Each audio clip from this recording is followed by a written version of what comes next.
ഒരുപക്ഷെ നമ്മുടെ സ്വപ്ന പദ്ധതികൾ, നമ്മുടെ ആഗ്രഹങ്ങൾ നമ്മുടെ കൺമുൻപിൽ വെച്ച് തന്നെ തകർക്കപ്പെടുന്നത് കാണുമായിരിക്കാം.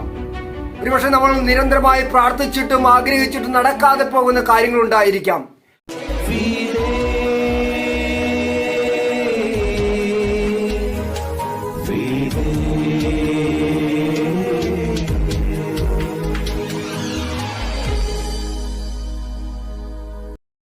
പരീക്ഷകളെ അതിജീവിക്കുന്ന വിശ്വാസം.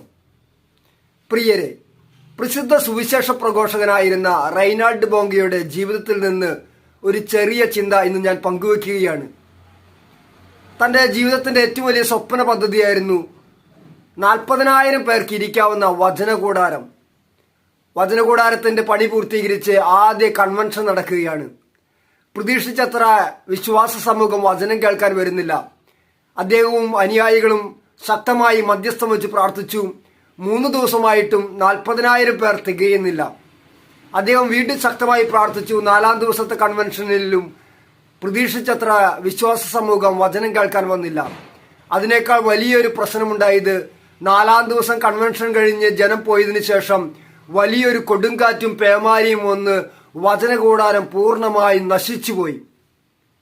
ഒരു കൺവെൻഷൻ കഴിഞ്ഞാൽ അടുത്ത കൺവെൻഷനിൽ പോയി സ്ഥാപിക്കാൻ തക്ക വിധത്തിൽ റീഫിറ്റ് ചെയ്യാവുന്ന വചനകൂടാരമാണ് അദ്ദേഹം നിർമ്മിച്ചിരുന്നത്. എന്നാൽ ഇപ്പോൾ ഇവിടെ പൂർണ്ണമായും തന്റെ സ്വപ്ന പദ്ധതി തകർന്നു പോയിരിക്കുകയാണ്. വചനകൂടാരം പൂർണ്ണമായി നശിച്ചുപോയി. അന്ന് രാത്രിയിൽ റൈനാൾഡ് ബോങ്കെ മുട്ടുകുത്തി പിതാവായി ദൈവത്തോട് പ്രാർത്ഥിച്ചു, കർത്താവെ, ഞാൻ എന്ത് ചെയ്യണം? പരിശുദ്ധാത്മാവിന്റെ സ്വരം അദ്ദേഹം ശ്രവിച്ചു.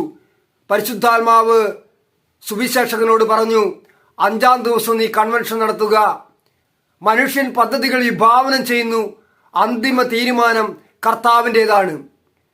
പ്രിയരെ, 5-ാം ദിവസം റൈനാൾഡ് ബോങ്കെ കൺവെൻഷൻ നടത്തി.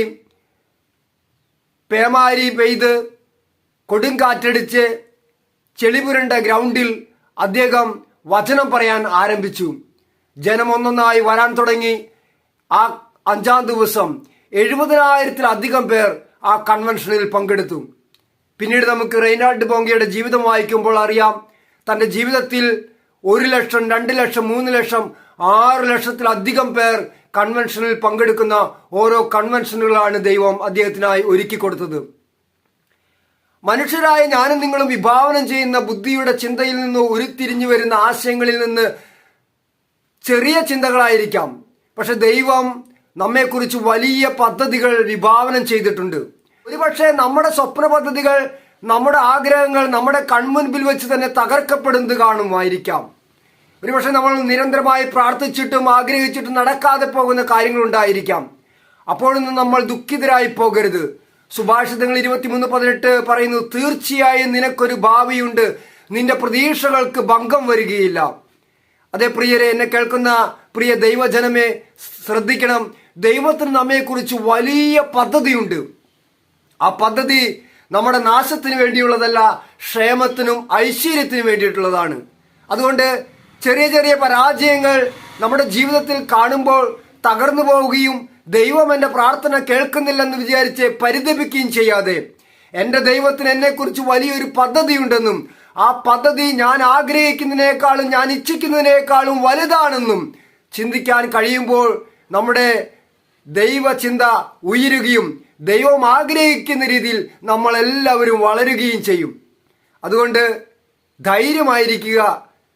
ഇത്രനാളും പ്രാർത്ഥിച്ചിട്ടും ആ പ്രാർത്ഥനയ്ക്ക് ഉത്തരം കിട്ടിയില്ലെങ്കിൽ, ചില പ്രാർത്ഥനകൾക്ക് ഉത്തരം കിട്ടി, പക്ഷേ കുറച്ച് നാളുകൾക്ക് ശേഷം ആ പ്രാർത്ഥിച്ച ഫലം നിന്റെ കൺമുൻപിൽ വെച്ച് തകർക്കപ്പെട്ടിട്ടുണ്ടെങ്കിൽ, പ്രിയ സഹോദര സഹോദരി, ദൈവം നിന്നെ അതുക്കുമേലെ ഉയർത്താൻ ആഗ്രഹിക്കുന്നു. ഹല്ലേലൂയ.